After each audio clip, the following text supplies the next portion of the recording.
кишти барвақти помидор дар масоати 25 сотиқ аз усули термостатикӣ истифода бурдем бо полиэтилен шинондани ниҳолҳо. ин сабаби аввалаш дар он ки намнокия нигоҳ медорад.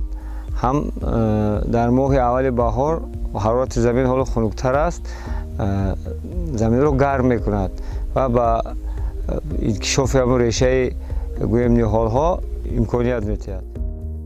дар масофаи 40 сантиметр байни ниҳолҳо ва 60 сантиметр байни қаторҳо сӯрох карда мешавад. ниҳолҳоро мо пешакӣ дар стаканчикҳо тайёр мекунем. баъд сӯрохӣ карда, баъде ки ниҳолҳо тайёр шуданд, оварда дар ҳамин сӯрохиҳо ин диаметри 10 сантиметр сӯрохӣ карда мешавад. бо махсус асбобҳо дорем. баъд инҷа шинонда мешавад.